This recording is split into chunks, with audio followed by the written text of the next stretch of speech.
د پښتو مشهوره اکټره غزلګل نن سبا په کوم حال کې زندگی تیروي، هغې ولې ډرامې پرېښودې او نن سبا څه کوي، د هغې د ژوند ټول معلومات د هغې د خولې نه واورئ. د ویډیو د کتلو نه وړاندې زموږ چینل درسره سبسکرایب کړئ او دا ویډیو هم لایک کړئ. دوستانو، د پښتو ډرامو کې ډېرې اکټرانې تیرې شوي دي او بیا بیخي ورکې شوي دي چې په هغې کې یوه غزلګل هم وه چې په ډېرو مزاحیه او سیریس ډرامو کې کار کړی او په خپل اکټینګ یې ډېر زیات مینوال پیدا کړي وو.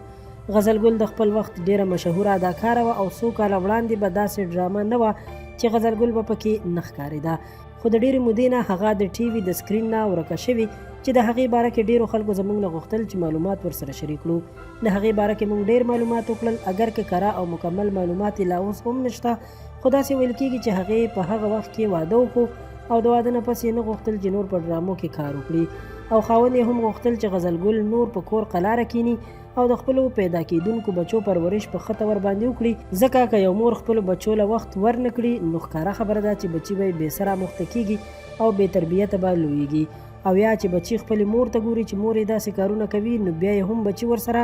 بې تربیته رالویږي. نو د همدې وجې نه غزلګل هم ښه وګڼله چې نور د ټي وي سکرین او ډرامو سره خدای پاماني وکړي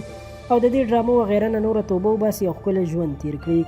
ځکه د نورو اکټرانو په شان کېدی چې غزلګل هم همدا منلي وي چې د دې بېحیایۍ او د وجود نمایش نه نور هېڅ هم نه جوړېږي او هسې ورسره انسان سپک شي. نو دا یې لویه وجه وه چې غزلګل د ډرامو نه توبه وویسته او کېدی شي نن سبا په حیا عزت زندګي تېروي او خپل خاوند سره ډېره خوشحاله وي. قدرمنو ملګرو، حقیقت همدا دی چې په دې ډرامو کې هېڅ هم نشته. که تاسو نیلمګل ته وګورئ نو کېدی شي تاسو ته دا اندازه شوې وي چې د دې خلکو څومره بې خونده ژوند دی، نو چا چې د دې نه ځانونه ویستلي دي هغوی ښه خوشحاله ژوند تېروي او څوک چې پکې اوس هم اوسیږي نو د هغوی زندګي داسې وي لکه د نیلمګل او نادیه ګل په شان. د غزلګل باره کې دا معلومات تر همدې ځایه وو. له نورو ښایسته ویډیوګانو لپاره درسره پښتو پوسټ چینل سبسکرایب کړئ. ډېره مننه.